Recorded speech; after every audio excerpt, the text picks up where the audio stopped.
Hello everyone. Today I've got three amazing, stupendous, absolutely terrifying indie horror books for you guys to check out. The kind that makes you afraid to go to sleep at night because you don't want to close your eyes and be in the dark by yourself, you know. And these three are absolutely fantastic. And I want to remind you that I have horror books for sale, and you can find the books you see there at the link in the description. And if you want to join my Patreon, you'll get all those for free. Free short horror stories every month and free horror books from other authors every month. So if that's something you're interested in, be sure to check out my Patreon link in the description. All right, let's get started. So the first book I want to talk about today is called Ring Rock. This is like a combination of small town horror, occult-like horror, and other very terrifying things. It's about a group of college kids, and they're on break from college. They take what they think is a shortcut trying to get home, but they find themselves in an accident. They run off the road, they flip over down about 150 feet of sheer rock face, cliff face, you know, and wind up upside down in the water. One of them almost dies, but they finally all make it out. And they see some lights in the distance, a little village perhaps, civilization. They need help. And they're going to go there and check it out. Along the way, they'll meet a woman who's carrying a baby, which is odd because it's late at night. And she's acting kind of weird. She's acting kind of sketchy. But she says, I'll take you to my village. And my father and my parents, they might be able to help you. When they get to the village, they're going to find something really, really weird. Really strange, really bad vibes. Not only at first does her father refuse to help them, he is furious at her for some reason, which we will find out eventually. But eventually they say, okay, you can come here, you can stay in our house for the night, we'll get you squared away in the morning. But this village is weird. Like it's a throwback. First of all, it shouldn't exist. There's no such town on any maps. There's no electricity, no indoor running water. It's no cell service, obviously, no telephones. It's just like an old-fashioned village, and these people are just living there. During the night, one of them gets seduced by this woman that had the baby. She takes him out to a field, and he's thinking he's going to get lucky. But instead, he gets tied up to a slab with a big metal ring going through the cement. He gets chained up there, and she leaves him, and then something comes from under the ground and kills him. We're going to find out that this thing is like their god that they worship. And they believe that it protects them from outsiders, because outsiders are evil. Because this is like a little cult village, right? It's a little cultish. It's led by one guy who happens to be the leader and the doctor and everything else, but that dude is a psychopath. You'll find that out as you're reading. This dude is not a good man at all. But he's got all these people duped into thinking that he is the one that can protect them. Every month they pick a family. That family has to give one of their people to sacrifice to this god. And this time they have an outsider, so it was an easy choice. And she did it. This girl did that to him to save her baby, because it was her baby that was supposed to be sacrificed, and she did not want that to happen. But these people do this for the greater good, the good of the community. The rest of them now are in a race for survival, because everybody knows they're outsiders, and they have to not only try to survive but escape. But to do that, because there's only one way in and one way out of that town, and that's through the leader's kind of mansion-like building, and that's suicide going in there, right? Because they're outsiders. And so they're going to have to find out what exactly is going on. They're going to have to make some alliances that they might not be able to trust, because all these people are brainwashed and actually believe in what this leader says. But we're also going to find out something about this god. It's not quite what he says it is.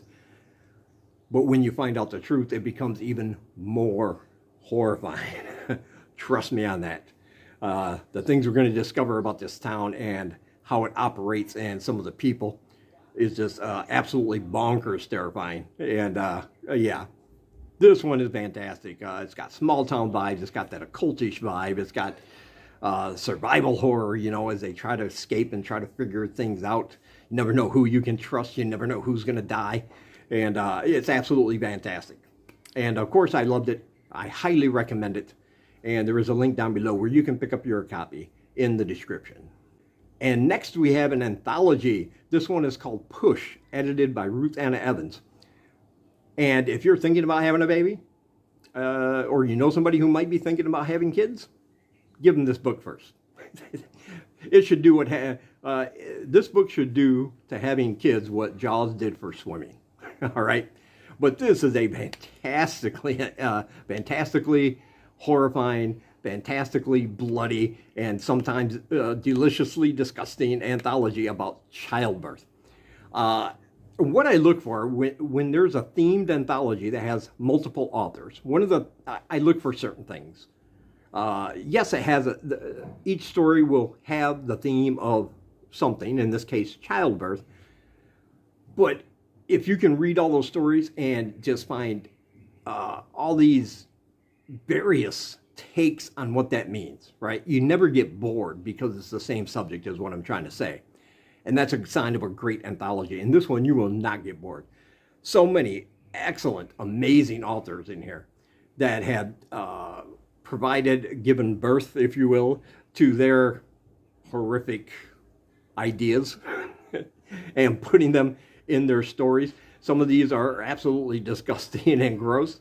Some of these are some of them are even poignant. There's a story in here about a baby born without a heart and what his parents will go through to make sure he can live. And then there are some that are just weird and out there. There's one story in here about the earth itself actually giving birth. In this case, the earth is actually like a female. An anomaly opens up, and then it's giving birth to something. I'm not going to tell you what, because you'll have to read about that one. But this one is bookended by two great stories. The first one about a woman giving birth in a very different way, like not what you're thinking at all, and it was disturbing and it was horrifying to think about, and that perfectly sets up the tone for the rest of it. And then the end story leaves you with a feeling of, oh, ew. That's in a good way, though. You know, if I'm talking about food and I say that's disgusting, that's bad. When I'm talking about my horror and I say that was disgusting, I mean it in a good way. Puts a smile on my face because I'm like, you got me there. And in between, you have all these fantastic stories about, and yes, you got the demonic child and everything else, but there are some things in here that I did not expect, that I wouldn't have thought could come out of this this theme of childbirth, you know? And so a lot of these are just very surprising to me in a very, very good way. And yeah, this whole anthology is fantastic. And what I like is that all these stories are pretty short. I forget the actual word count max on each one, but they're all really short. And so the editor was able to pack a lot of different voices and stories in here. And it's great if you only have a few minutes, you just want to read one or two stories. Or if you're a glutton like me, you just sit there and read through the whole thing in one sitting because each story is just so fantastic and you can't wait to get to the next one. That's the way I felt about this one. Yeah, it's absolutely great. It just came out. Highly recommended, of course. And again, you can pick up your copy in the description. And next we have Don't Look Under the Bed. This one brings your worst childhood fears to life. And I mean, it is effective. It's about a family. After the wife dies, the father moves his teenage daughter, his smaller son, and his mother-in-law into this house. He bought it sight unseen. And none of them really like living there. But they're going to have to put up with it. This is all he can afford. It's a fresh start. The house is like right from the beginning, you know there's something wrong with this house. It's always cold. It's always damp. No matter how many windows are open, you know, with the curtains, very little light seems to get in there. And then they start hearing things in the vents. And then they start seeing things. And the son starts talking about there's a monster under his bed with claws and other fangs and claws and other nasty things to tear him apart.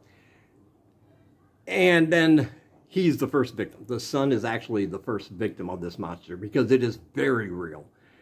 But even then, the father doesn't want to believe it, and he starts drinking a little more. He's also an author, and he sits down to write, and all of a sudden, he's typing faster than he ever has before, and he is obsessed. He is always writing and writing and writing these horrific things, stuff he's never written before, with a lot of bloodshed and a lot of gore. And pretty soon he's going to realize that he's taking some of the things that these creatures in this house are actually doing and putting them in his book, but he can't stop. It just becomes this absolutely horrifying, fast-paced book because this thing is out for blood. It is extremely bloodthirsty. There's no mercy to this thing. There's no nuance to it. It is a horrifying monster under the bed that wants to kill you and eat you. That's what this story is. And I love that because of the way it's written. It's a little bit shorter, but it's extremely well paced. I mean, this author just kept putting scare after scare after scare, situations after situations, ramping up the tension, ramping up the action, because you never know who's going to die because of this thing, because it is there. It is terrifying. It puts all your childhood nightmares right there on the page for you to relive. And for me, it was very effective. I was just sitting there going, I'm not going to put my feet on the ground anymore. I'm going to sleep with my feet on the bed, Dad. Just in case. Just in case. Yeah, this story was absolutely great. Of course, I highly recommend it.